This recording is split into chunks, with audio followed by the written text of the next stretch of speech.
Tuan-tuan dan puan, saudara-saudari yang dikasihi sekalian, kini tibalah saat yang dinanti-nanti. Kita semua akan mendengar amanat melalui ucapan dasar yang akan disampaikan oleh Yang Amat Berhormat Presiden Keadilan. Dan tanpa melengahkan masa, dengan ini majlis mempersilakan Yang Amat Berhormat Datuk Seri Anwar Ibrahim, Presiden Parti Keadilan Rakyat, untuk menyampaikan ucapan dasar sekaligus merasmikan Kongres Nasional Tahunan Keadilan kali ke-13 tahun 2023. Dengan segala hormatnya dipersilakan.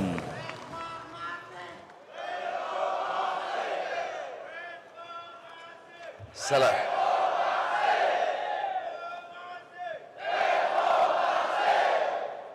Assalamualaikum warahmatullahi wabarakatuh. Dan salam sejahtera.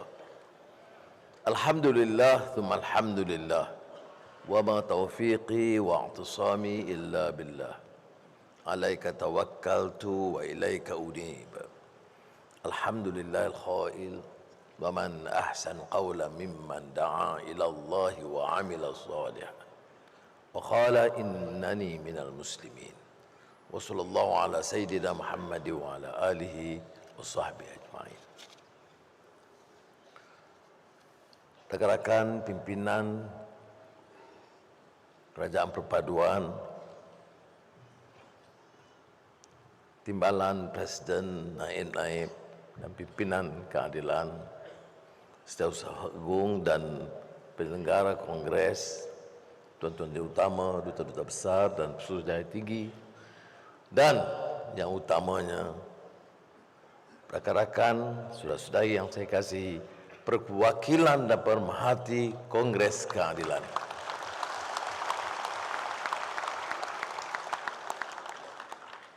May I take this opportunity to welcome our friends and colleagues from various high commissions and embassies.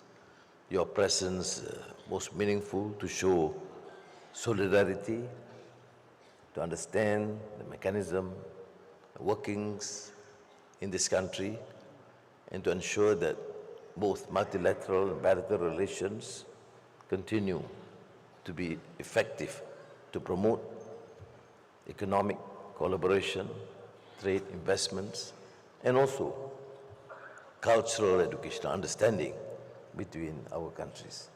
So, thank you very much.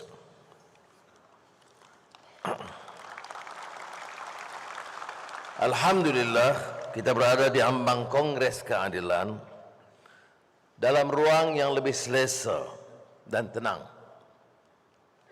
Namun kita perlu beristighfar dan insaf kerana kita telah mengikrarkan sejak awal gerakan reformasi untuk melakukan islah mastata'tu, perubahan ke arah kebaikan dengan sedaya upaya kita. Justru kita terpaksa berdepan pada ketika itu dengan penguasa dan sistem yang rakus, rasuah dan zalim. Dan akibatnya ramai, ratusan malah ribu yang terdedah dengan segala bentuk tekanan dan penderitaan. Sebab itu pembicaraan kita harus berpangkal semula kepada soal pertanggungjawaban dan bukan keselesaan. Taklif wala tashrif, tanggungjawab dan bukan keistimewaan. Sabda junjungan besar Nabi Muhammad sallallahu alaihi wasallam, kullukum ra'in wa kullukum mas'ulun an ra'iyati. Kamu adalah pemimpin dan setiap kamu akan dipertanggungjawabkan atas orang yang di bawah pimpinan kamu. Penguasa, pemimpin di atas rakyatnya bertanggungjawab.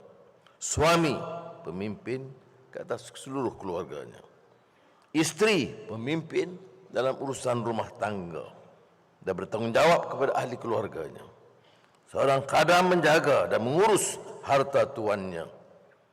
Setiap kamu adalah pemimpin. Fakullukum ra'in wa mas'ulun an ra'iyatih. Setiap kamu dipertanggungjawabkan.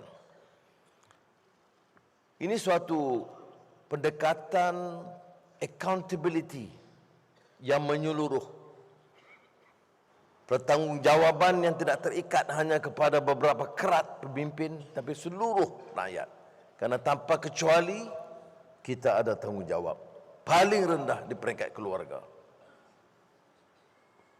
Dan gesaan itu oleh junjungan besar Nabi Muhammad SAW wajar dihadam dan dihayati.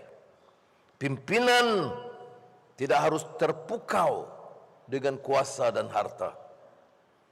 Helah segelintir pimpinan terdahulu yang bersama kita, manakala ditampuk kekuasaan, pantas tercela, sanggup bersekongkol dengan perasuah zalim dan mengkhianati amanah perjuangan. Maka saya ingin mengajak rakan-rakan pimpinan dan anggota untuk kembali menelaah peristiharan Permatang Pau 1998.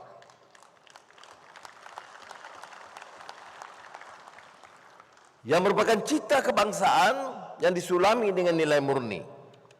Peristiharan Permatang Pau adalah khulasah memperbaiki tata kelola dengan menolak kezaliman, rasuah dan kerakusan, menjana pertumbuhan ekonomi serta pengagihan yang adil, mengukuh jati diri dengan warisan bangsa yang murni dan mendaulatkan kuasa rakyat. Saya juga diingat bahawa kerajaan perpaduan yang disinggung oleh Saudara Saifuddin sebentar tadi berlaku setelah wujudnya impas politik. Seusai keputusan pilihan raya umum ke-15 tanpa majoriti yang jelas. Dengan kebijaksanaan dan ihsan kebahaduli yang di-Pertuan Agong, diusulkan pembentukan kerajaan perpaduan. Sebahagian bersetuju, sebahagian menolak. Yang bersetuju sekarang dalam barisan pimpinan kerajaan perpaduan. Yang menolak dalam Perikatan Nasional mudah-mudahan kekal sebagai pembangkang selama-lamanya. Jadi saya nak ambil kesempatan sekali lagi menyatakan penghargaan kepada setiap kawan, kesetiaan rakan-rakan yang sanggup menghadapi liku-liku perjuangan. DAP di bawah pimpinan Saudara Anthony Lok, Susah Agungnya, Muhammad Sabu, Panglima Pejuang Lama yang kini memimpin amanah, UMNO Barisan Nasional di bawah pimpinan Datuk Seri Zahid Hamidi, dan seterusnya dukungan mantap GPS yang diwakili oleh Saudara Alex tapi dipimpin oleh Premier Abang Johari, dan GRS sahabat lama Ketua Menteri Saudara Haji Ji Makno. Dan tentu ada beberapa parti dan ahli parlimen lainnya yang bersama. Pelbagai telahan dan tohmahan dilontarkan. Tetapi saya ingin tegaskan semula pada hari bertuah ini, genap 1 hari kita memimpin negara ini, bahawa dalam perundingan awal Saudara Zamri turut hadir, yang ditekankan adalah soal prinsip dan hala tuju negara, tata kelola yang baik, membantas rasuah, memacu pertumbuhan yang lebih meyakinkan. Dan ini dasar, dan saya ucap terima kasih kepada rakan-rakan dalam kerajaan perpaduan karena setia dengan prinsip ini.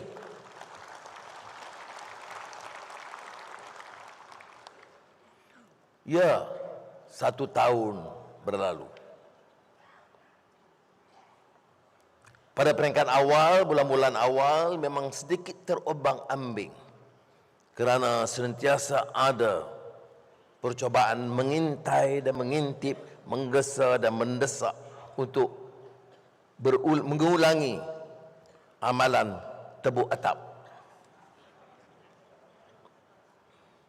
Tetapi kesetiaan sahabat-sahabat teruji. Jadi pada malam ini saya ingin melalui wakil-wakil di sini menyatakan penghargaan saya kerana kemufakatan dan kesetiaan mereka di Ubud, di Pelawah, pimpinan beberapa orang pemimpin, siapa saja sanggup asalkan setuju dengan mereka, mereka akan Pelawah menjadi Perdana Menteri. Tetapi inilah barisan rakan-rakan kita.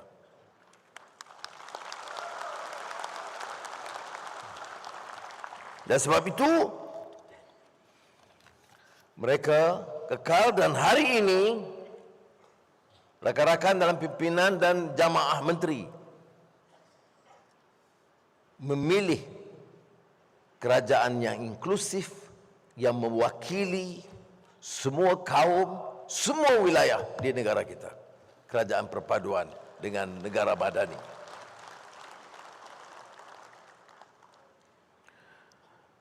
Kita tumpu perhatian setelah 1 tahun mengemudi negara untuk mampu diangkat sebagai negara yang kuat, hebat dan dihormati di rantau dan dikenali di dunia sebagai negara yang mampu mengurus ekonominya dengan baik dan cemerlang.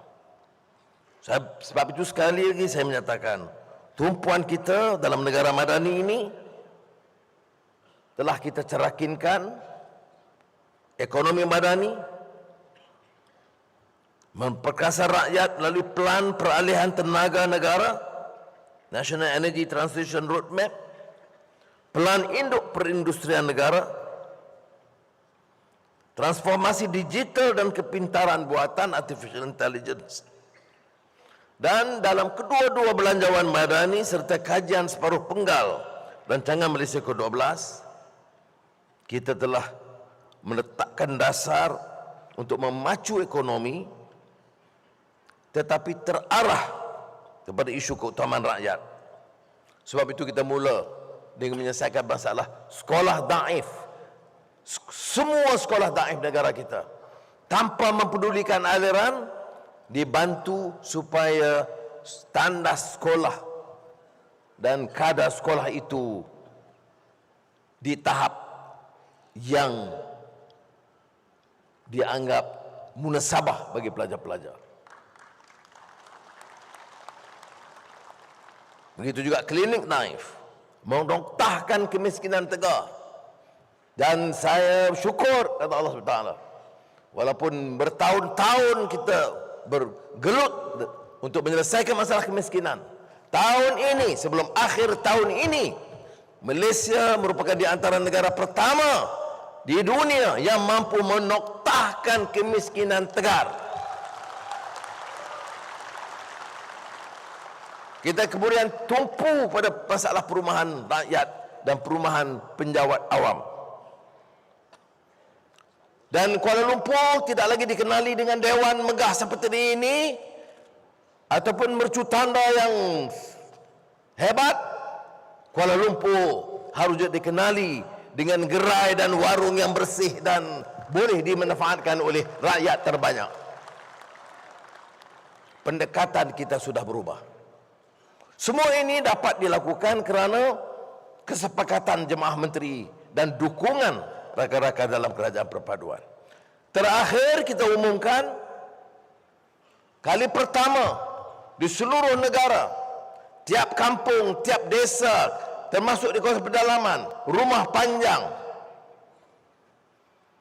rumah miskin bandar, kawasan perumahan, semuanya akan diberikan RM100,000 setiap kampung, sekurang-kurangnya RM50,000, dan masyarakat kampung itu sendiri akan menentukan apa program yang mereka nak perkenalkan. Pertama, pendekatan kita menentukan tiap kampung diberi perhatian. Kedua, ini kali pertama mereka yang memutuskan bukan penjawat awam, bukan wakil rakyat, dan bukan pakar-pakar. Mereka menentukan projek yang mereka nak perkenalkan. Dana permulaan 1 bilion dan kita jangka mungkin sehingga 2 atau 3 bilion ringgit kita cari. Kalau tak cukup, Menteri Ekonomi ada, itu masalah dia. Tapi saya nak tunjukkan di sini betapa komitmen kita untuk merubah peta pendekatan pembangunan ekonomi supaya tidak kita sisihkan kepentingan rakyat di peringkat bawah. Kita datang dengan agenda, tidak dengan slogan maki hamun. Sebab itu kita lebih yakin tumpuan kita dalam ekonomi ini tampak kejayaannya. Prestasi ekonomi lebih memberangsangkan. Tak pengangguran itu berjaya diturunkan pada kadar 34%. Penambahan 266.5 ribu rakyat yang bekerja, terutama di kalangan belia. Kadar inflasi dikawal sekitar 1.8%. Ada kebimbangan, Mat, pasal ayam berbau ini. Saya tak tahu dia bagi ayam tu berternak macam mana, tapi cukup di pasaran dan harga terkawal.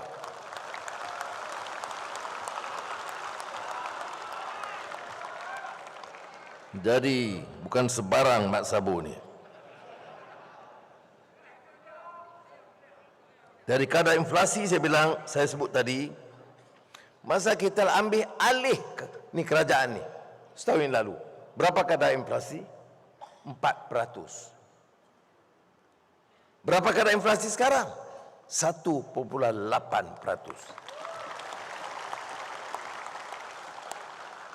Pelaburan, orang kata tidak ada keyakinan. Siapa kata tidak ada keyakinan? Negara China memberikan tumpuan. Jerman dengan Infineon 25 bilion ringgit.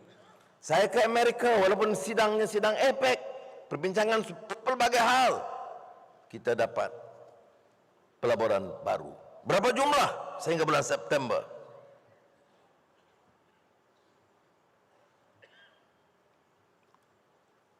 September 2020, 132.6 bilion ringgit.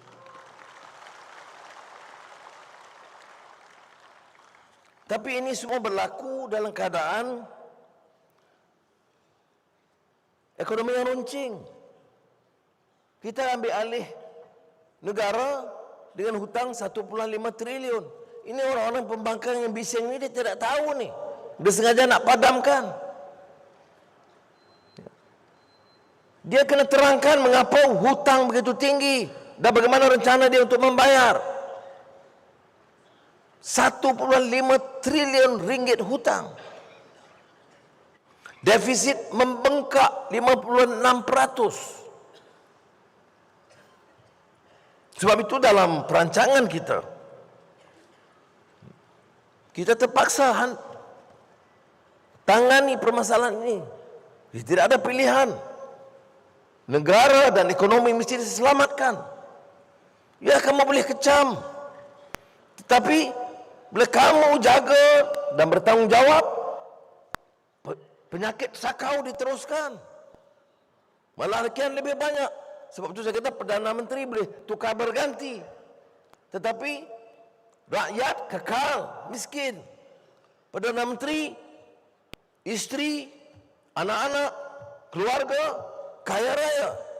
Amalan ini mesti dihentikan dan saya salut kepada rakan-rakan dalam Kerajaan Perpaduan dan Jemaah Menteri, Ketua Menteri dan Premier dan Kerajaan Negeri yang mengambil sikap yang lebih berani menghentikan amalan begini. Saudara-saudari, kita tidak mungkin mengangkat martabat, membela nasib rakyat kalau kita tidak mula dengan membetulkan masalah tata kelola ini.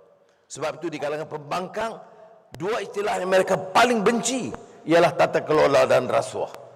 Ini aneh. Sepatutnya pembangkang yang paling keras menuntut tata kelola dan anti rasuah. Hari ini pembangkang paling takut bicara soal tata kelola dengan rasuah kerana ramai yang terlalu terpalit dengan masalah rasuah.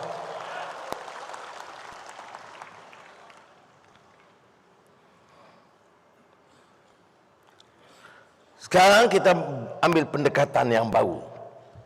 Setahun berlalu, kita mula dengan beberapa pendekatan, termasuk pengapugan harga ayam dan berhasil. Kita akan mensasarkan subsidi. Saya minta rakan-rakan faham, kerana kita akan berdepan dengan masalah ini.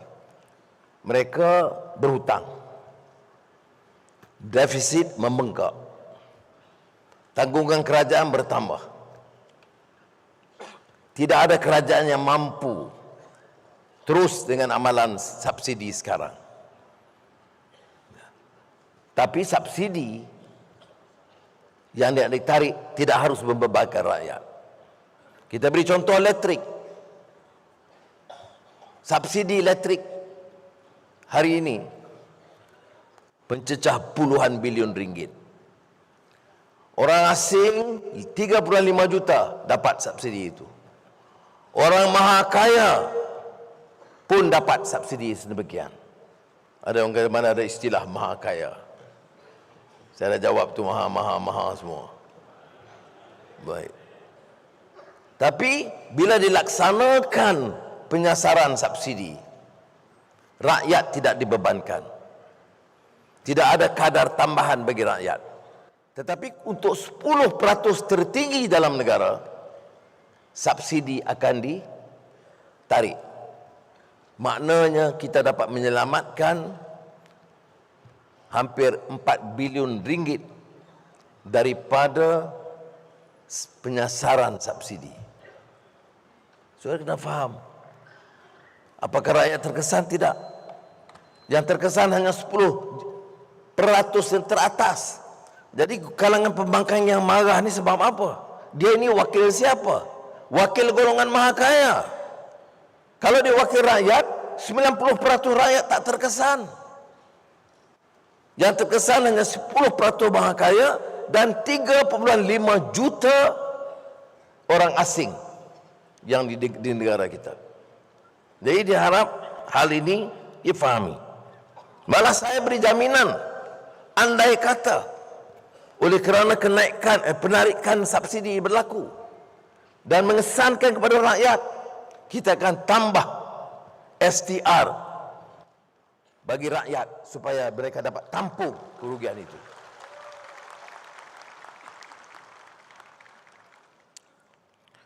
Hakikatnya langkah subsidi pukal tidak lagi relevan dan mampan tatkala kos menampung terus membengkak setiap tahun. Subsidi kepenggunaan pada tahun 2022 mencecah 77.3 bilion ringgit. Tiap tahun 77.3 bilion ringgit untuk subsidi. Petrol, diesel, LPG, minyak masak, tepung, elektrik menjadikan jumlah subsidi tertinggi dalam sejarah. Kalau dilihat untuk tahun 2023, subsidi itu boleh mencecah 81 bilion ringgit kalau tidak ditangani dengan segera. Mana-mana kerajaan bertanggungjawab harus memikirkan soal ini dan mencuba menyelesaikan. Kalau belum dilakukan dulu, memang kurang bertanggungjawab. Dan mereka harus jawab kepada rakyat mengapa diberi subsidi kepada 3.5 juta orang asing dan mengapa diberi subsidi yang begitu besar kepada orang-orang yang maha kaya. Mengapa tidak ada keberanian dan tekad politik untuk menyelesaikan. Apa masalah? Kita tidak naikkan harga bagi orang kaya. Kita tarik subsidi. Ini dasar kita sekarang ini, maknanya subsidi itu seperti sedekah.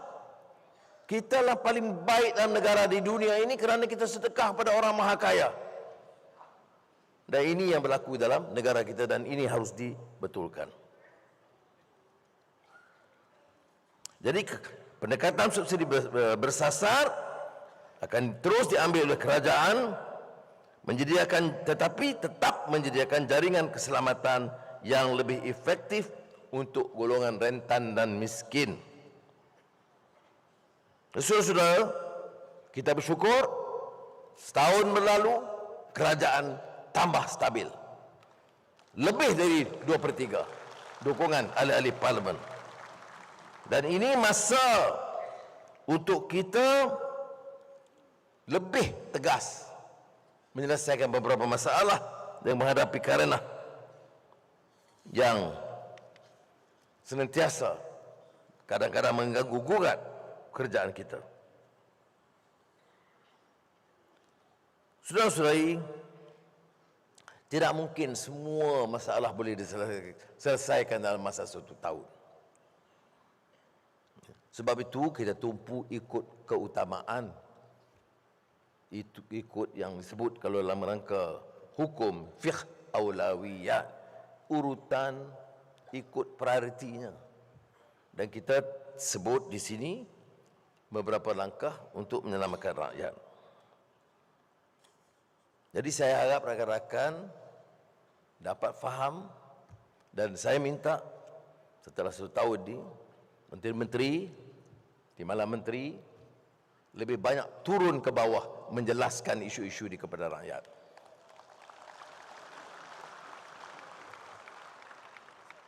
Dan kalau ada cabang-cabang yang mengeluh kerana tidak ada sambutan dari pemimpin-pemimpin, beritahu saya segera.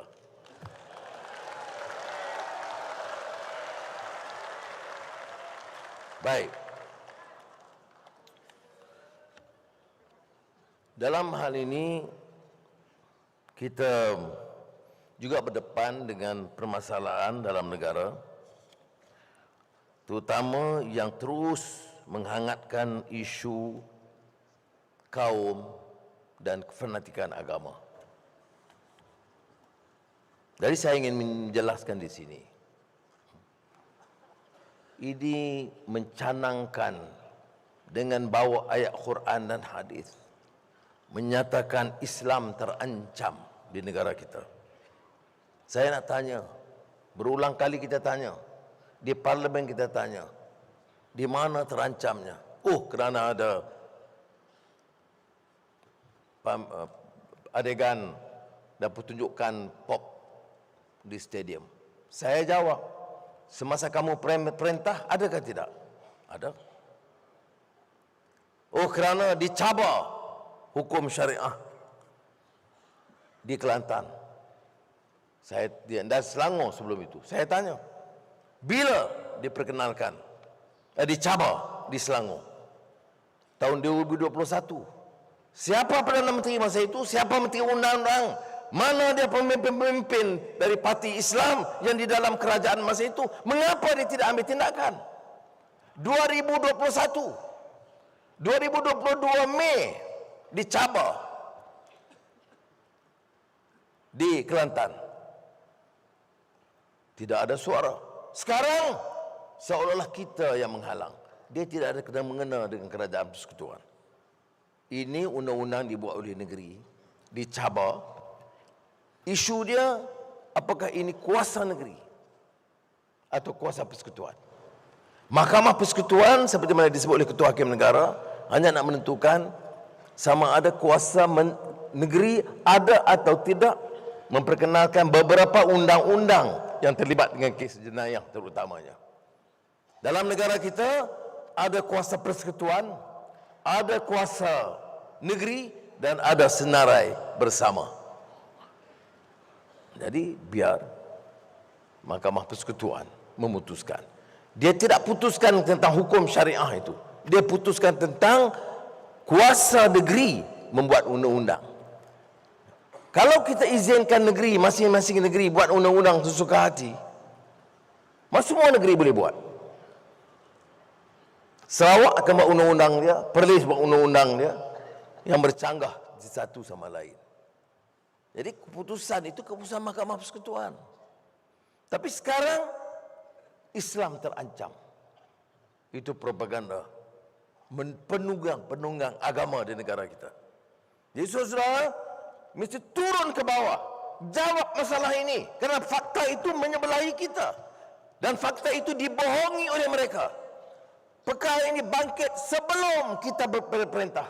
Perkara ini bangkit tahun 2021, 2022 yang tidak dicabar oleh mereka, dan sekarang kita dihukum. Jadi lawan tetap. Baik.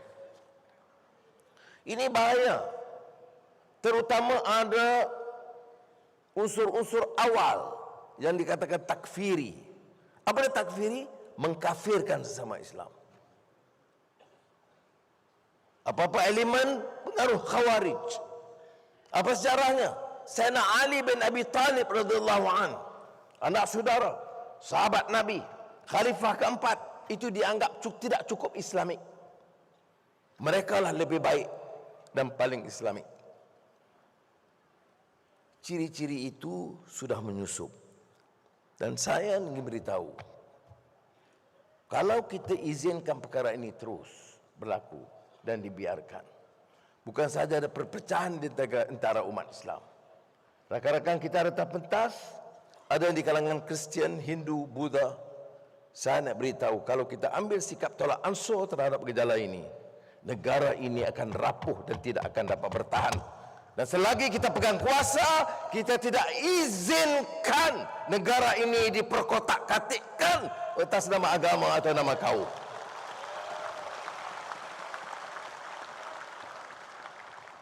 Saudara, saya juga nak ingatkan, masalah ini bukan saja masalah terikat dengan orang Melayu dan Islam. Kadang-kadang, seringkali juga di kalangan bukan Islam atau bukan Melayu, di kalangan minoriti pun kadang-kadang sengaja menghangatkan suhu politik. Bila kita cakap perkuatkan bahasa Melayu sebagai bahasa kebangsaan, ada yang pertikaikan. Padahal melainkan Sabah Sarawak kerana undang-undang itu membolehkan. Tetapi untuk semenanjung tanah Melayu dan negara seluruhannya, penguasaan bahasa Melayu mesti dipertahankan.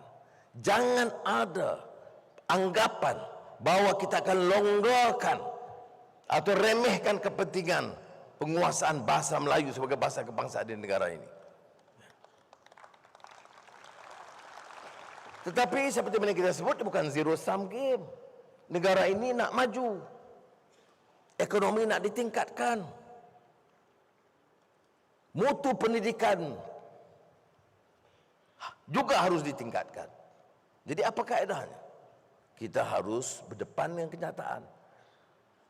Sekiranya semua rakyat menguasai bahasa Melayu yang baik dan sistem pendidikan menetapkan penguasaan bahasa Melayu yang baik, mulai tahun depan kita harus bersedia mengambil langkah meningkatkan mutu penguasaan bahasa Inggeris di Malaysia ini.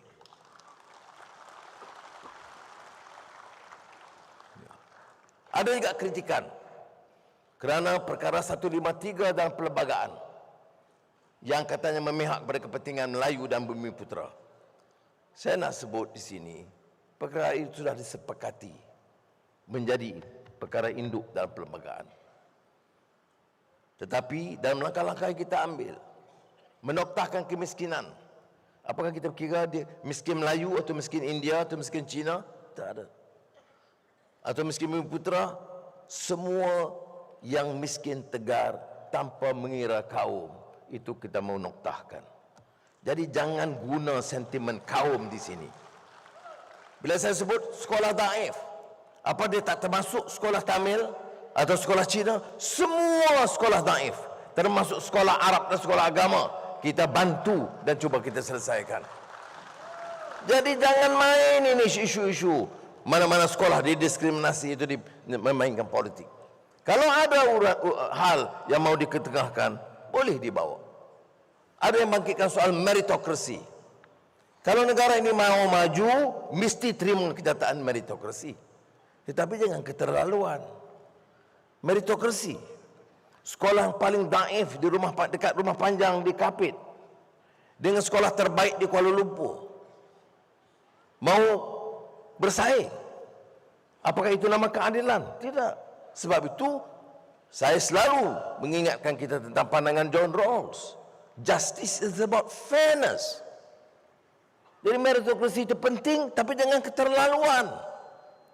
Sebaik seorang daripada penduduk minoriti tak dapat peluang, terus dihukum. Semuanya salah. Saudara, di Semenanjung, di Sabah, di Sarawak, yang paling miskin itu Melayu dan Bumiputera. Dan kita akui, kelompok kecil yang termiskin di kalangan masyarakat etnik India di Malaysia. Beritahu kepada saya, mana ada berani pemimpin di negara ini, pemimpin Melayu, yang menyebut majoriti Melayu miskin di Semenanjung, tetapi yang paling miskin di kalangan miskin itu adalah etnik India. Saya berani sebut kerana saya pimpin semua kaum di negara ini.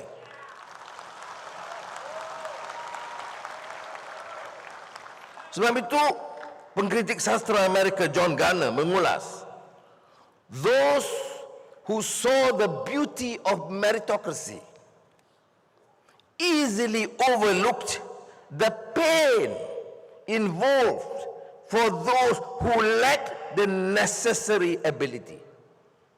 Ini kita kena ingat. Jadi jangan terbawa-bawa. Kalau ada isu, boleh kita kemukakan. Tapi nak bawa sentimen, kononnya dalam keadilan pun ada keresahan. Kerana permasalahan dan kepentingan kaum-kaum lain tidak dijaga dan dipelihara. Saya nak beritahu, tonggak ini masih Melayu dan Islam, tetapi kita jamin keadilan bagi semua ahli dari semua kaum dan semua agama. Ini dia pendirian kita dan kita tidak tolak ansur sama sekali dalam perkara ini. Sebab itu, Profesor Harvard Michael Sandel dalam bukunya The Tyranny of Merit, dengar baik-baik, The Tyranny of Merit. Kerana yang bicara itu kadang-kadang elit di atas, satu kelompok kecil yang menyanggah semua keputusan-keputusan kita, yang meminta semuanya jadi liberal dan bijak dan universal tanpa memikir permasalahan rakyat di bawah. Sebab itu dalam karya Michael Sandel dalam Tyranny of Merit, dia sebut, merit, I repeat, merit does not reduce inequality. It reconfigures inequality to align with ability. But this reconfiguration creates a presumption that people get what they deserve. And this presumption deepens the gap between the rich and the poor. Ini saya harap kita boleh bincang, tapi jangan terbawa-bawa dengan pandangan yang hanya memihak kepada satu pihak. Sebab itu pendekatan baik dalam Islam, baik dari sudut yang saya sebut tadi kaum, kita harus bawa agenda berbeza. Boleh bincang, tetapi jangan memaksa. Seperti mana yang kita alami dulu. Saudara Mat Sabu, Lok, Saifuddin, itu pernah dalam kerajaan Pakatan Harapan terdahulu. Kita tahu beberapa kesilapan. Bukan kesilapan jemaah menteri, dipaksa dari atas. Kerana golongan elit mau ICERT, Statute Rome, diiktiraf di negara kita. Apakah ada perbincangan dalam kabinet? Tidak.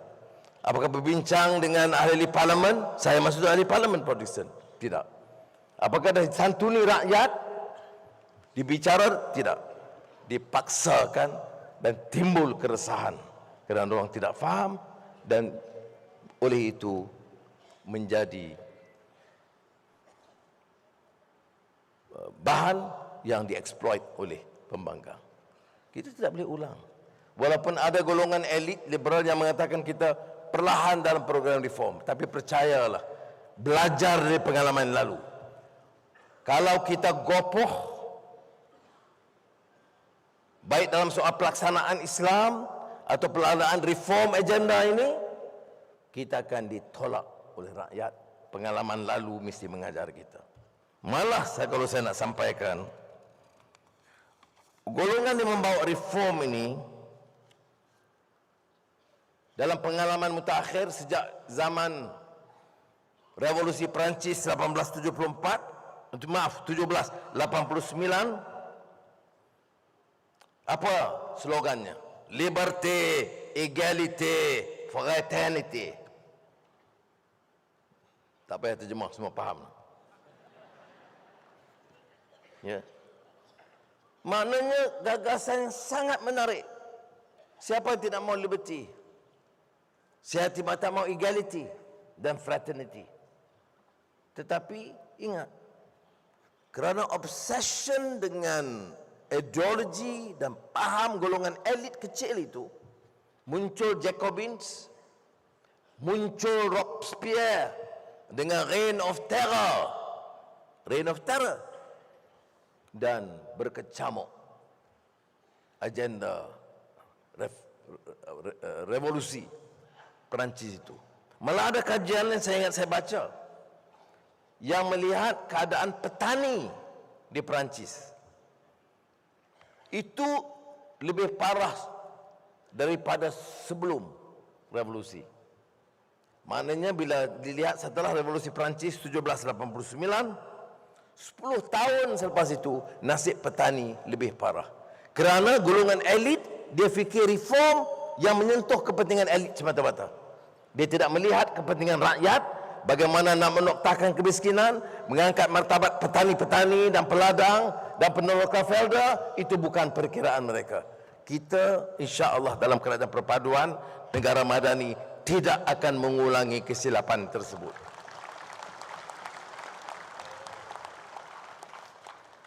Walaupun kita akan mungkin digasak dari kiri dan kanan.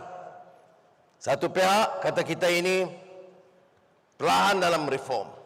Satu pihak lain mengatakan kita ini tidak cukup Islam dan tidak cukup Melayu. Saya nak beritahu, kita mesti ambil jalan ummatan wasata litakunu syuhada'a 'alan nas wa yakunar rasulu 'alaikum syahida. Mesti jalan sederhana dan pertengahan, memiliki kepentingan semua.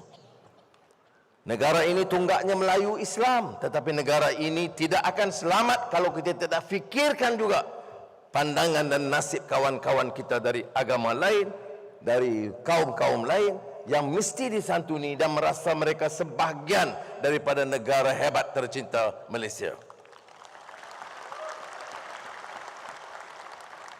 Saya angkatkan pengalaman tadi, kerana banyak yang gagal. Umpamanya, kita kenal dengan Simon Bolivar. Jadi ada duta-duta daripada Amerika Latin yang berkenal. Simon Bolivar ini pejuang menentang penjajahan Sepanyol. Seorang nasionalis sanggup bertempur dengan seluruh kekuatan penjajahan Sepanyol di beberapa negara Amerika Latin. Digelar El Libertador, sang pembebas, pejuang pembebas. Ada karya Gabriel Garcia Marquez, The General and His Labyrinth. Saya masih ingat novel itu. Of course dia ada pendekatannya itu novel, jadi magico realism itu ada. Tetapi dia naik di satu bukit di akhir hayatnya.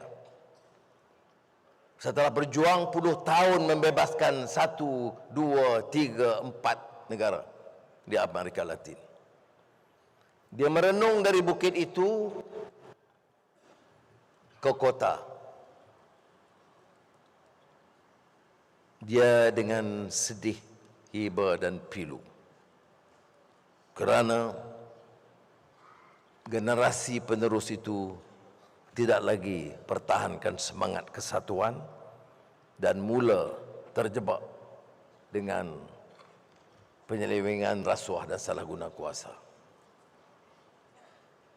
Yang baru, Václav Havel, sastrawan ulung yang menjadi pemimpin gerakan perubahan di Czechoslovakia, dan sudah tahu kemudian pecah Czech dan Slovak. Dia memimpin gerakan revolusi ungu, bebas, tetapi ada rencana dia tulis Paradise Lost. Kerana muncul tokoh-tokoh politik yang masih tabak haloba, yang masih memikirkan kepentingan diri, menyalahkan gunakan kuasa. Jadi idealism perjuangan reform itu tak dapat dipertahankan. Sebab itu saya kata kita dalam Parti Keadilan dan dalam Kerajaan Perpaduan harus belajar dari pengalaman ini. Untuk terlalu gopoh mendesak perubahan segera dalam semua bidang juga tidak wajar. Ya, kerana seperti mana kita tahu kisah Umar Abdul Aziz dengan anak-anaknya yang dinukil dalam kitab Abu Ishaq Asy-Syatibi Muwafaqat, yang mengatakan Abdul Malik anaknya, Abdul Malik bin Umar radhiyallahu an bertanya kepada ayahandanya Umar Abdul Aziz, "Wahai ayahku, mengapa tidak kau laksanakan dasar dan hukum dengan segera? Demi Allah, aku tidak kisah sekiranya seluruh dunia menentang. Kalau perkara yang hak, aku akan pertahankan." Ini yang dikupas oleh Syekh Yusuf Al-Qaradawi, hamasat asyab, semangat anak muda yang begitu berkobar-kobar. Tapi Umar Abdul Aziz nasihat ke anaknya, "La ta'jal ya bunayya." Janganlah gopoh wahai anak anda. Sesungguhnya Allah mencela arak dalam Quran 2 kali dan kali ketiga barulah mengharamkannya. Sesungguhnya aku bimbang, kata Umar bin Aziz, jika aku melaksanakan kebenaran kepada manusia secara total keseluruhannya, nescaya rakyat akan menolak Islam secara keseluruhannya sehingga akan tercetus fitnah. Sebab itu harus ada kebijaksanaan dan kesabaran, dan pertahankan idealism. Yang saya dengar nada yang sama oleh Timbalan Presiden Rafizi dalam ucapannya kepada angkatan muda dan wanita. Jangan kita terpengaruh dengan momok-momokkan. Pemimpin DAP ada di sini, tidak ada sebab kita nak menghina mereka. Ada yang terus bawa ancaman pada Islam dan Melayu kerana DAP. Setahun saya ada dalam kerajaan, Zamri ada, Alex Tinggi ada dalam Jemaah Menteri. Pelbagai program kita perkenalkan. 8 bilion untuk Felda, program Islam, program-program dalam kementerian-kementerian membantu masyarakat Melayu dan Bumi Putera, program memenuhi tuntutan MA 63 Sabah Sarawak. Saya tidak pernah dengar sekalipun wakil DAP menentang program Islam atau Melayu di negara kita. Tentunya ada wakil yang akan menyuarakan kepentingan dan hak masyarakat lain, minoriti, termasuk India dan China. Dia tidak ada masalah.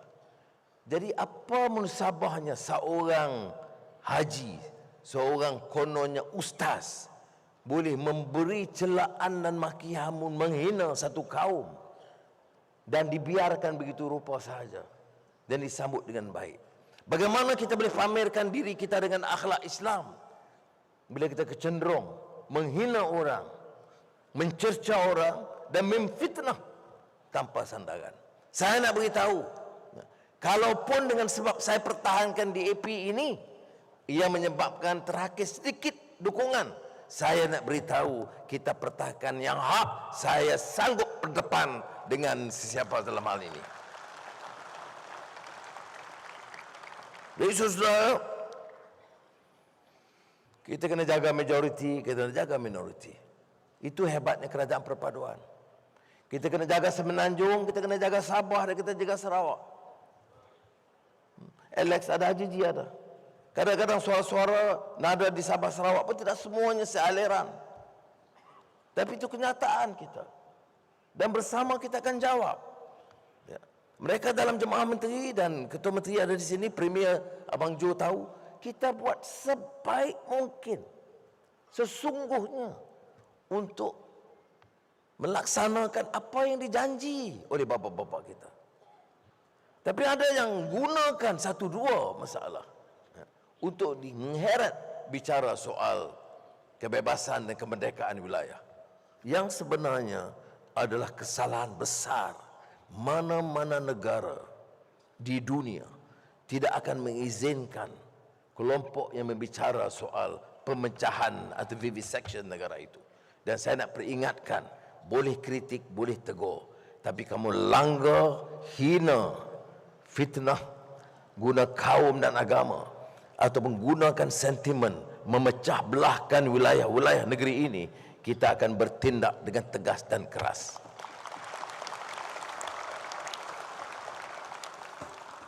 Jadi saudari yang dihormati sekalian, ini agenda kita. Yang akhirul kalam kepada kita, parti ini harus kukuh. Jangan selesa kerana ramai menteri. Jangan tuntut habuan kerana kita jadi kerajaan. Kita cerca dulu kerana orang menyalahguna kuasa mereka. Jangan kita ulangi kemudian itu. Kita pernah susah dan derita dulu. Tak perlu kita susah dan derita sekarang. Tapi jangan fikir dengan kerajaan yang ada semua mau menjadi kaya. Kalau itu niat dan tekad kita, negara akan rusak. Saya tahu pendekatan begini tidak semestinya popular. Kita dah berjuang 20 tahun. Saya susah 10 tahun. Bila lagi? Jangan ulang pendekatan ini. Jaga semangat parti ini. Pelihara dan gilap idealism kita. Yang nak kita selamatkan di negara. Yang kita nak selamatkan rakyat. Siapa tunggaknya? Saudara-saudari. Siapa pejuang panglima? Saudara-saudari. Mana kekuatannya? Di ranting dan di cabang. Mana ideanya? Pada pemikiran yang waras di kalangan saudara. Siapa yang boleh diharapkan? Saudara-saudari. Siapa? Anak muda dan wanita. Dan rakan-rakan dari Perlis sampai ke Sabah.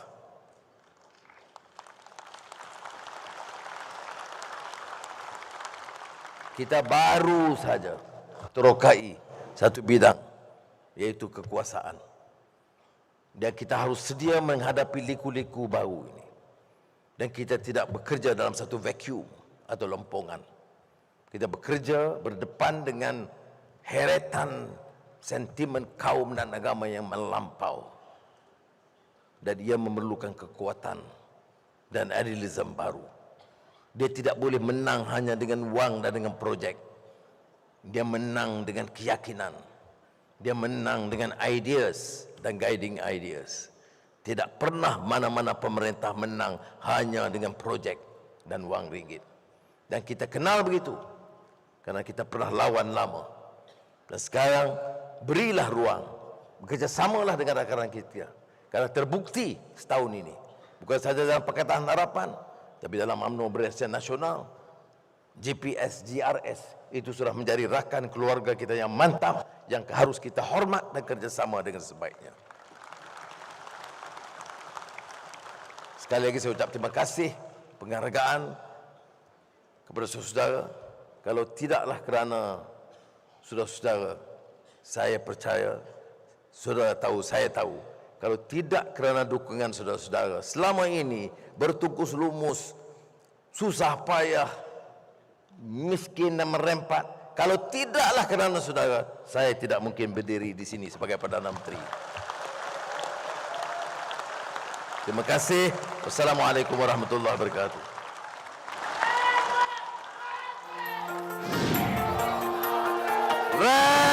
Reformasi. Reformasi. Reformasi. Membujur